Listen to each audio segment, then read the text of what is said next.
Chapter 32. Bar Mitzvah, at last. The next morning found Miriam, with Ari beside her, expertly threading her small Fiat through the maze of streets in the old city and out to the hilltop Holocaust Museum, not far from the Knesset. As they drove, he learned that she was a widow, having lost her husband of 6 weeks in the 1973 Yom Kippur War. They'd had no children, and she had never remarried. Sitting next to her, he felt a sense of easy and pleasant camaraderie between them, as though he'd known and respected this admirable woman all his life. And he sensed that she felt the same way about him. "It's going to be horrifying," Miriam warned Ari as they left the car in the parking lot and walked toward the sprawling complex. "So just be prepared. It's beyond anything you could imagine. I never cried so much. I mean, really wept, as the first time I went through." "Really?" he asked, not knowing how else to respond. "Of course, I lost a lot of relatives, and then, well, you're a man, and that makes a difference." "It's not sensationalized, I hope." "Not at all.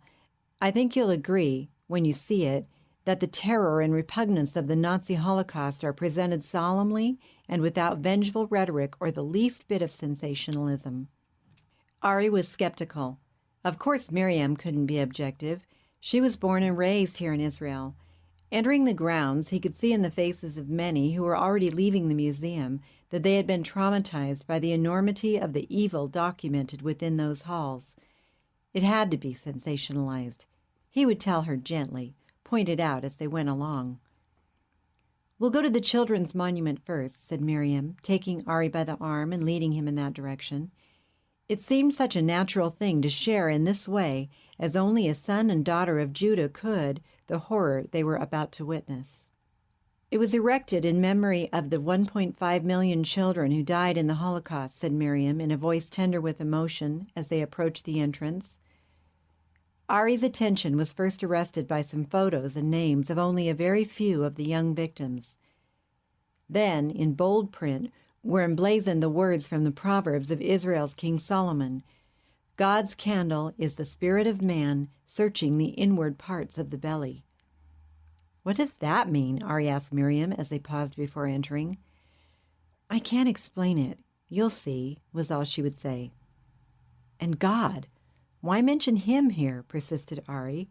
"If he exists and these were his chosen people, how could this have happened to them? Surely the Holocaust ought to be all the proof anyone needs that no God who cares about mankind exists, and Yad Vashem should be considered a memorial to that fact." "There is much I don't understand, but I know that God loves me," came the quiet response. "And he loves you too." She gave his arm a tug and pulled him gently forward. Stepping inside the darkened building, he stayed close beside Miriam as she led the way through a labyrinth of pitch blackness that was illuminated only by the flame of a single candle. That tiny pinpoint of light, reflected in unseen mirrors, seemed to occupy 1,000 places at once, floating eerily close at hand and fading off into the unmeasurable distance. Ari became aware of a voice echoing softly around him, moaning out in measured cadence the names and ages of the young Holocaust victims. Each had been someone's beloved child, whose once happy young life, filled with hope and promise, had been stamped into oblivion by heartless monsters who represented the most scientifically advanced and cultured nation on earth at that time. As the voice moaned relentlessly on, Ari felt the impact of each name like a sledgehammer blow to his soul. Innocent, tender, trusting, betrayed, each had been a unique child, 1.5 million of them. What terror those young minds had endured, what torment and agony, what joys they had missed, and what inventions and cures for disease, what art and unimaginable potential of every kind the world itself had lost in the snuffing out of those young lives. Staggering out into the blazing sunlight again, Ari's voice broke. "I could have been a name spoken here," he whispered. Miriam put an arm about him. "By God's grace, you were spared." The words came softly, confidently, matter-of-factly. Why wasn't he angry? He should be. After all, was it God's grace that let millions of others be tortured and die? Miriam's words anticipated his unspoken complaint. "None of us deserves to live. God must have had something special for you to do." "Elor claims that the 9 rescued me, that they have something special planned for me. How do I know what's true? Is life itself a dream? A nightmare? Do we ever awaken?" Taking Ari's hand, Miriam pulled him along again. "This grove of trees that you see winding its way through the entire grounds," she said, waving her free arm, "is of special importance. Each one was planted in memory of one of the righteous, someone who saved Jewish lives. Some of the stories are beyond belief, yet they are true.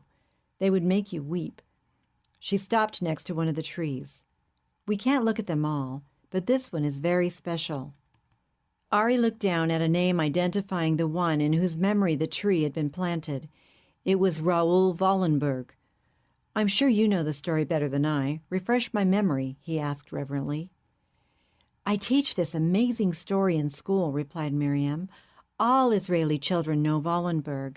He was a young man from a prominent Swedish family, brilliant, talented, handsome, with a full life ahead of him. He used his position as a diplomat in Budapest to issue false documents and to rescue nearly 50,000 Jews from the extermination camps. When the Russians liberated Hungary in January 1945, Wallenberg was arrested, and 2 days later he was reported dead. In fact, he had been taken to a Soviet labor camp where he spent some 20 years. 2 months after his death, the Soviets admitted that they had held him all that time. It's so tragic." "His crime?" asked Ari rhetorically, knowing the answer. "You can imagine," replied Miriam. "The communists couldn't afford any heroes on the wrong side." "It's ironic. Stalin's labor camps killed far more than Hitler's ovens," declared Ari numbly. "In both cases, the world stood by and did nothing. Communism grew, became the darling of Western liberals, was praised by university professors and students around the world, even though it went on to slaughter at least another 50 million after taking over China and Southeast Asia. It's repugnant and beyond belief." Ari turned to Miriam with an inner rage that could not be suppressed. Rage against the perpetrators of such unmitigated infamy and against those who never raised a voice or a hand to stop it. Really, where is justice in the world? Is there any hope? It was a question he had asked himself repeatedly, and in vain. "Not in this world," Miriam replied simply. He knew what she meant without further explanation. Was she a believer not only in God but in Jesus, like Nicole? She reminded him of Nicole. She exuded that same peaceful assurance that he had sensed in Nikki after her conversion. The two paused next in front of a weathered bronze monument, alive with small faces that reflected pathos, terror, anguish. "It's dedicated to the memory of Janusz Korczak, the principal of a Jewish orphanage in Poland," explained Miriam. "He was given the chance to save his own life, but he chose to stay with his children. For that, he was sent to Auschwitz, where he died. Here he is, immortalized in bronze, embracing his beloved orphans." Together they wandered on to pause, transfixed before the silent cry, the blackened bronze figure of a man weeping for a grief so great that it could not be voiced. Startled, Ari felt a warm trickle spill over and course down his cheeks. Miriam was weeping softly as well. Tenderly, Ari put an arm around her. How long they stood there in shared grief, he did not know. The immensity of evil that this place represented was far more than the mind and emotions could endure. Most repugnant was the fact that the Holocaust had been carried out methodically as official government policy and with the full power of state bureaucracy, ideology, and technology. Ari felt overwhelmed by despair for the future of mankind. The perfectibility of man was a sham, a mockery. If there was any hope, he found it in the fact that for every Nazi murderer there was someone who had risked his or her life to rescue the innocent victims of the most heinous crime in history. Inside the huge memorial that housed the eternal flame, Ari stood with head bowed, reading on the floor in front of him, in large letters, the names of the infamous Nazi extermination camps and killing fields: Belche, Lvov, Janowska, Drancy, Bergen-Belsen, Treblinka, Buchenwald, Babi Yar. At the latter place, in one huge ditch, 150,000 Kiev Jews had been shot and buried where they fell. In the main museum, which Miriam had visited many times, she waited patiently at his side while Ari carefully read every document and description. He found the sights and sounds and the painstakingly detailed horror almost beyond belief. The exhibits documented the progressive steps the Nazis had taken in their attempt to effect a final solution to the Jewish problem. First came the economic boycotts against the Jewish populace. Then followed the Aryanization of Germany, which stripped Jews of property, jobs, and social status. How efficiently and meticulously the Germans had dehumanized the hated race. Technology, psychology, brilliantly and diabolically conceived pogroms, all had combined to perfect the juggernaut of extermination. Ari had encountered people in Europe who insisted that the Holocaust had never occurred, and there had been a time when he had half believed that evil theory because he had wanted to believe it. Here in Jerusalem, however, there was no denying the truth. One of the most stirring exhibits contained 129 pictures taken by one Heinz Jost, a German soldier, on September 19, 1941. In stark black and white detail, the photos documented the horrible reality of starvation and death in a Jewish ghetto. Corpses were lying in the streets where they had dropped and would remain until they were piled on carts and hauled away for mass burials. The helpless, hopeless expressions on the children's faces told the story more poignantly than words. The pathos of that silently endured terror and death, when the world closed its eyes, seemed to wring from Ari the last remaining emotion of which he was capable. These were Jews, his people. To his surprise, he found himself making that identification at last. A fierce pride stirred within as Ari read the description of the terrible slaughter of Jewish men, women, and children at Dubno in October 1942. The account was written by Hermann Friedrich Grebe, who had witnessed the occurrence from beginning to end. Grebe reported that as they were faced with death, not one cried out in fear, not one pleaded for mercy. Silently they embraced and kissed each other, said goodbye, then stood mutely, awaiting their fate. Reading Grebe's account made Ari proud to be Jewish. Surely his parents had endured their fate with the same unbending spirit. These were his people. The same blood flowed in his veins. And with that long overdue admission of his true racial identity came a renewed indignation that the world had not only stood by and done nothing, but that Britain, the United States, even neutral Switzerland, had refused to give refuge to the many Jews who had escaped and had even turned them back to Nazi ovens. Help for the Jews came only as a byproduct of the Allies' protection of their own interests and in retaliation against Hitler for his aggression. Nazi doctors performed inhuman experiments of which the West was well aware. The unashamedly obscene speeches of Nazi leaders telling what they were doing were no secret. Ari stood transfixed as he read the blatant, murderous intent expressed by Heinrich Himmler in a party speech at Posen, October 4, 1943. That talk included, "The Jewish race is in the process of being exterminated. Well, that's all right. That is our program, extermination of the Jews, and we are doing it. We are exterminating them. This thing is a splendid page in our history, which we will never write, and which shall never be written." Yad Vashem had written that terrifying history boldly and irrefutably documented for the world to see at last. Would the message be heeded? Having labored for years to effect an idealistic renewal of civilization, Ari now felt a helpless pessimism for its future. Near the end of the exhibits, Miriam pointed out an account of the dark role of Haj Amin el-Husseini, Grand Mufti of Jerusalem. "I especially wanted you to see this," she whispered. "He was Yasser Arafat's uncle, hero, and mentor, and the PLO still embodies his destructive passion. Your grandfather mentioned him, Ari responded quietly, and turned his attention to the exhibit under the glass. There he read Haj Amin's May 15, 1943 letter to German Foreign Minister von Ribbentrop, requesting German intervention in the Balkans, especially in Bulgaria, in order to prevent the Jews from leaving for Eretz Israel. The Mufti assured Ribbentrop that the Arabs supported the Axis powers in their final solution to the problem of the Jews, the common enemy of the peoples of Europe and the Arab nations.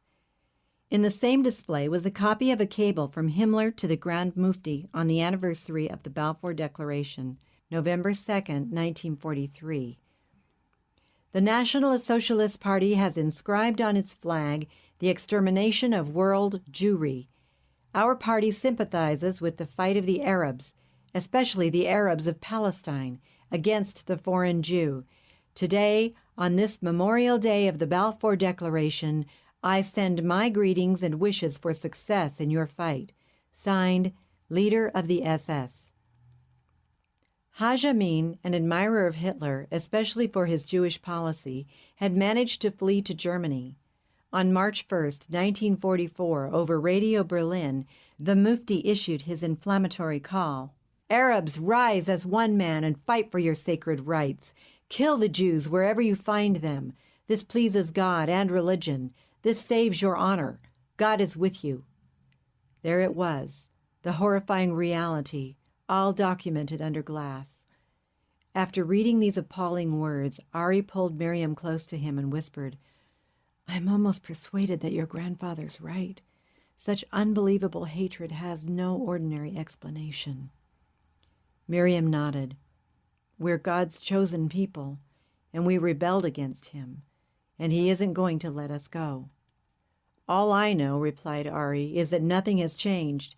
The same murderous obscenities calling for the destruction of Israel still blast forth from loudspeakers in mosques and on radios in the streets in Arab houses, and the world is just as deaf and blind to those threats as it was to Hitler's. Silently, Miriam clung to Ari. Barely audibly, she heard him breathe the words, never again, never again. Softly, she repeated the same heartbreaking refrain. As the two stood transfixed by what they had just read, an elderly Orthodox Jew with a long beard and flowing black coat came up and stood beside them.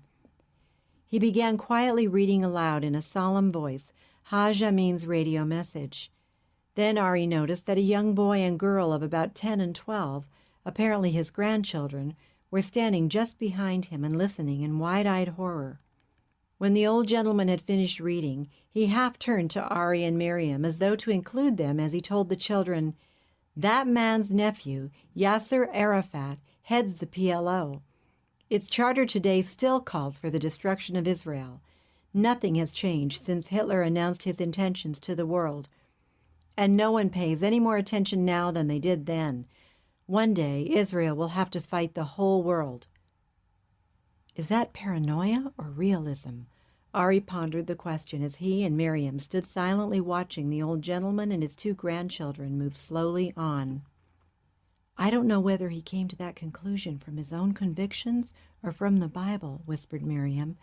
But he's right. Hebrew prophets in the Old Testament warn that in the last days all the nations of the world will attack Israel, hoping to destroy her, and the Messiah will intervene and save his people. And you believe this? She nodded. Of course. It's true, Ari. It's true. On any other occasion, Ari would have made a derisive comment, but not here. Not at Yad Vashem. The horror was so overwhelming, and the forces still arrayed against the Jewish people so powerful, and their relationship to what happened under Hitler so undeniable, that only a Messiah could save them from total annihilation. And I thought it was paranoia, mused Ari as they left the museum and walked silently and slowly, hand in hand, back to Miriam's car. If it's paranoia, then I'm becoming crazy too. Never again. Words seemed almost sacrilegious on the short drive back to the old city. What could one say after such an experience? Sensationalism? Miriam asked at last. Please forgive me, was the quiet response. Vehicular traffic could only come within 2 blocks of Yaakov's apartment, and there was no place to park in the busy, narrow street. Miriam stopped to let Ari out. "Why not park somewhere so you can come in for a few moments?" he suggested hopefully. She shook her head. "I've hardly been with my cousin. I must spend some time with her." She was avoiding his eyes now. Reluctantly, Ari climbed out and closed the door. Leaning in through the window, he asked anxiously, "When will I see you again?" She turned toward him and smiled. "When would you like to?" Their eyes met. "As soon as possible," he said as he returned her smile. "Well, Grandpa has my address." "I've never been to Tiberias," he stammered, "and I have no car." She laughed. "There's a bus. Something you really want is worth the effort, isn't it?" A chorus of horns was sounding. Miriam reached out and touched Ari's arm. "I've got a car. How about next weekend?" "Friday night?" "Friday night. It'll be 8 before I can get here. I'll come to Grandpa's apartment and we'll go out for dinner, okay?" "You shouldn't have to drive all the way up here." A taxi driver had jumped out and was running toward them, cursing loudly and flailing his arms as he ran. "I've got relatives in Jerusalem that I ought to visit," replied Miriam, raising her voice above the bedlam. "And you heard my grandfather scold me for not coming often enough." "I'm with him on that," yelled Ari as she drove away. He stood there looking longingly after her car until it disappeared, aware that her departure had left an aching emptiness in his soul. Yaakov took one look at Ari when he arrived at the apartment a few minutes later and knew that a profound change had come over him. "Now you know," he said simply, "like the rest of us." Yes, now I know," responded Ari somberly. "It's maddening that the world could let this happen. Doesn't speak too well of evolving man," he added with a bitter irony. "No, the world has not gotten better," remarked Yaakov sadly. "Israel can't count on any friends to rescue her, not even the United States. She has to be strong, ready to defend herself." "I think I'm paranoid too," added Ari. "Never again." "Spoken like a true Israeli," exclaimed Yaakov, lighting up with that contagious smile and patting Ari affectionately on the shoulder. "Today I feel like I've had my bar mitzvah at last," declared Ari enthusiastically. "I'm proud to be a Jew," he added almost fiercely. Yaakov reached out to shake Ari's hand, but felt himself enclosed in a bear hug instead.